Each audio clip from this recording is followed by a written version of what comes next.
So ganun pa rin guys, continuation tayo.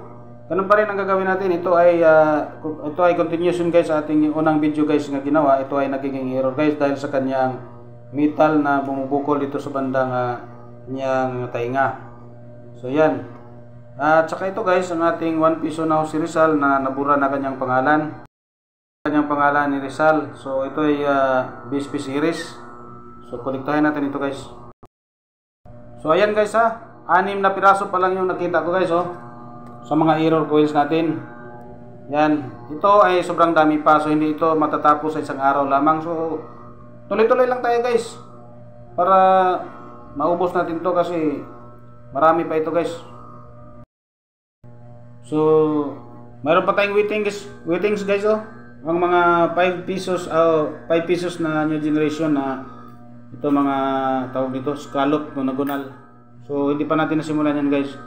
Dito pa tayo sa ating mga maliliit na barya. Mayroon pang mga centavos na maliliit at 25 centavos na new generation currency.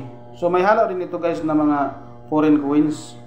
Yan So nahaluan din yan. Kasi pagka nangungulikta ako guys, halo-halo naman yan Hindi na by pieces ang pili ko niyan guys. So isa-isahin ko yan to guys. Tingnan natin, continue tayo sa ating paghanap ng mga error coins. At dito tayo, may nakita ko dito.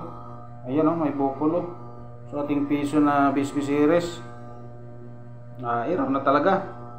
So ang ganda ng spot natin ngayon guys Maganda ng huli ko ngayon.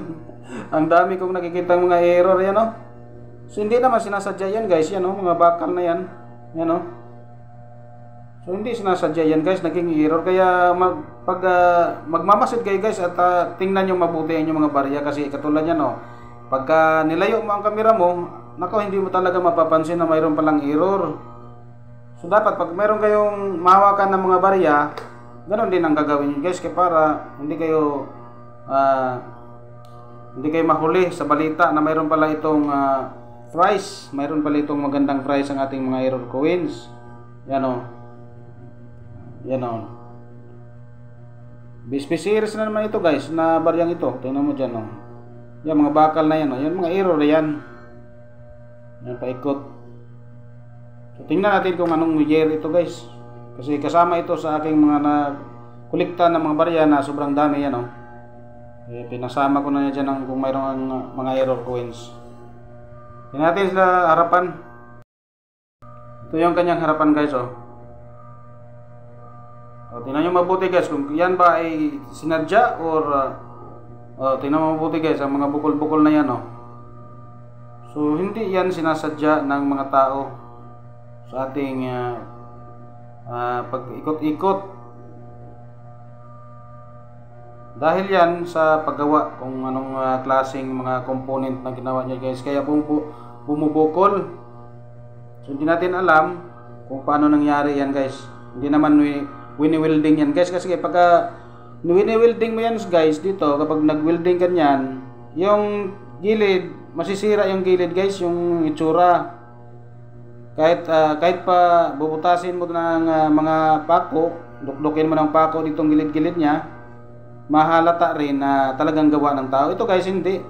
Yan ito mo yung tainga, bumubukol.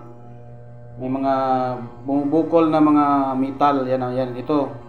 Yan parang mga butlig-butlig siya guys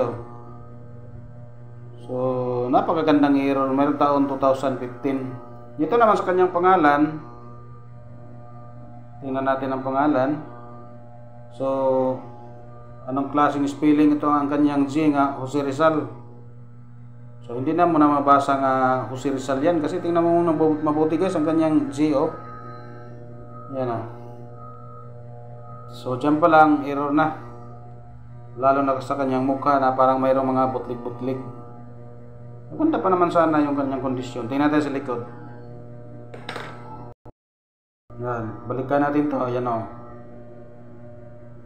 So napakaswerte natin ngayon guys. Ang ganda ng ating spot. Error kagad guys Yan Yung star na isa Hindi na star yung itsura. Yan guys yan. Yung star na yan. So error coins pang ilan to, pang 6, pang 7. So pang 7 pa lang ito guys. Halos lahat na kolekta ko ay error. So paalala lang guys ha, para aware kayo guys, hindi ako bumibili ng libo-libo. Mumurahin lang to guys, akan binibili nito guys. Yan o, hindi ako bumibili ng libo-libo guys kasi maproseso guys kapag bumibili tayo ng libo-libo. Mayroong mga certified coins, mayroong mga grado, at ang kanyang kondisyon ay napakaganda. Mayroong proseso yan guys. Kung bibili ka ng sobrang dami, kilo-kilo na yan guys. So hindi mo mabibinta ng thousands or hundreds ang iyong barya guys, or millions ang iyong barya kapag walang grado, at hindi mo rin ipasali doon sa ating mga auction na activity sa ating mga lugar na maraming tao katulad ng Metro Manila. So ganun tayo guys, dapat malaman niyo guys ang mga halaga ng inyong mga barya na hinawakan, na katulad dito guys na mga common coins.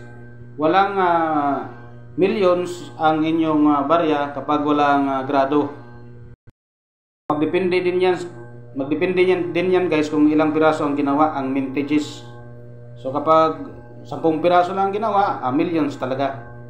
Lalo na kung isinama-sama mo doon sa ating mga auction na ginagawa guys.